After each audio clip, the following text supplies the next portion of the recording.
فضیلت کے اعتبار سے یہ صورت بڑی عظیم صورت ہے، بڑی عظیم صورت ہے۔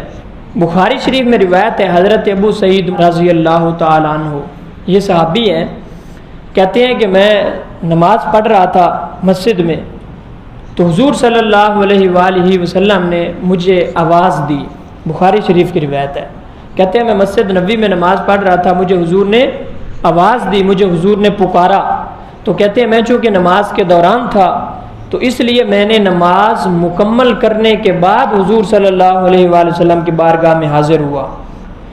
اب یہ چونکہ درمیان میں وقفہ آ گیا تھا، جب حضور کی بارگاہ میں پہنچے تو حضور نے فرمایا کہ ابو سعید تمہیں کس چیز نے روکا تھا؟ میں نے تمہیں بلایا تھا، تم اتنے لیٹ کیوں آئے، دیر کیوں کر دی ہے؟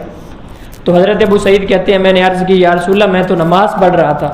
تو حضور نے پھر فرمایا کہ ابو سعید کیا تم نے یہ آیت نہیں سنی، اللہ کا فرمان نہیں سنا، یا ایھا الذین آمنوا استجیبوا للہ وللرسول، کہ اے ایمان والو جب تمہیں اللہ اور اس کا رسول بلائیں، اذا دعاکم لما یحییکم، تو سارے کام چھوڑ کے پہلے ان کی بات پہ لبیک کہا کرو۔ حتیٰ کہ نماز بھی پڑھ رہے ہو، نماز کے دوران بھی تمہیں رسول اللہ پکار لیں تو نماز کو چھوڑ دو، پہلے جا کے آپ کی بات سنو۔ حضور صلی اللہ علیہ وسلم نے یہ انہیں تعلیم فرمانے کے بعد پھر آپ نے فرمایا کہ اچھا سنو، میں مسجد نبوی سے نکلنے سے پہلے تمہیں ایک عظیم صورت کی خبر دوں گا۔ حضرت ابو سعید کہتے ہیں کہ پھر جب مسجد نبوی سے نکلنے لگے تو حضور نے میرا ہاتھ پکڑا ہوا تھا، تو میں نے حضور کو یہ وعدہ یاد کروایا کہ یا رسول اللہ آپ نے مجھے فرمایا تھا کہ مسجد نبوی سے نکلنے سے پہلے آپ مجھے عظیم صورت کی خبر دیں گی، وہ کون سی عظیم صورت ہے؟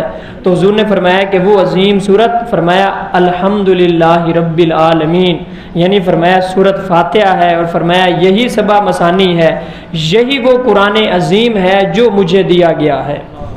فرمایا تمہیں میں قرآن حکیم کی سب سے عظیم، سب سے بڑی، سب سے عظمت والی صورت کی میں تمہیں خبر دوں گا۔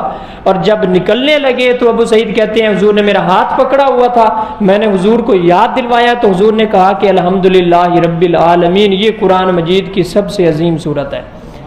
امام بخاری نے اس کو نقل کیا۔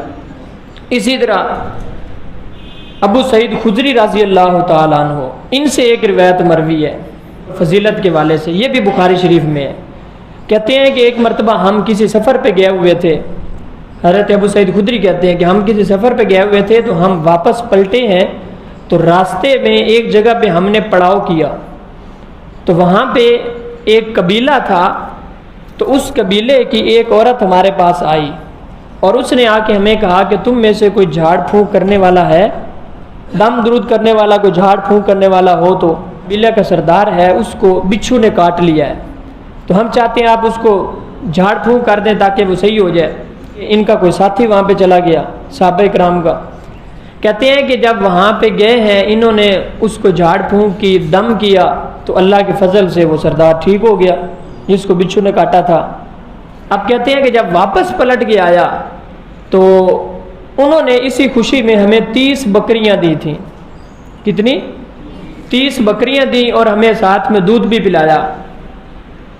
انہوں نے 30 بکریاں دی تحفے کے طور پہ کہ آپ نے دم کیا ہے، میں ٹھیک ہو گیا ہوں، قبیلے کے سردار نے۔ اچھا، جب یہ لے کے آئے ہیں تو انہوں نے کہا کہ ابھی ہم اس کا حضور سے مشورہ کریں گے کہ یہ ہمارے لیے لینا جائز ہے کہ نہیں ہے۔ اور پھر پوچھا کہ یہ تو بتاؤ تم نے پڑھا کیا تھا؟ تو وہ کہنے لگے اور تو میں نے کچھ نہیں پڑھا تھا، اللہ نے ہمیں قرآن دیا ہے تو میں نے سورت فاتحہ پڑھ کے دم کیا تھا، اللہ نے اسے ٹھیک کر دیا ہے۔ بخاری شریف کی روایت ہے۔ پھر جب حضور کے پاس پہنچے ہیں تو حضور صلی اللہ علیہ وآلہ وسلم سے جب سارا ماجرا بتایا گیا تو حضور نے فرمایا کہ ان بکریوں میں سے میرا حصہ کدھر ہے، مجھے بھی دو۔ پھر حضور صلی اللہ علیہ وسلم نے فرمایا کہ تمہیں کس نے بتایا تھا کہ یہ صورت جو ہے یہ جھاڑ پھونک کے لیے ہے، یہ ایسی چیزوں کو رفع کرنے والی ہے؟ تو اس لیے یہ صورت بڑی عظیم صورت ہے۔ حضور نے فرمایا جس طرح میں نے دارمی شریف کی روایت آپ کے سامنے ذکر کی ہے کہ سورت فاتحہ ہر بیماری کا علاج ہے، ہر بیماری کا علاج ہے۔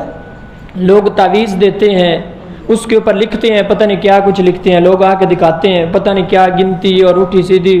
ایک شخص مجھے تعویذ دکھانے کے لیے آیا تو اس کے اوپر فرعون، نمرود، حامان اور پتہ نہیں کیا کیا نام لکھے ہوئے تھے، اور وہ تعویذ کس چیز کا تھا؟ صحت کا تھا۔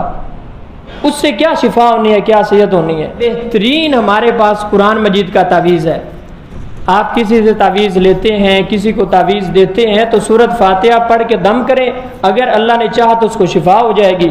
کسی کو تعویذ دینا ہے تو سورۃ فاتحہ لکھ کے اسے تعویذ دیں، اگر اللہ نے چاہا تو شفا ہو جائے گی۔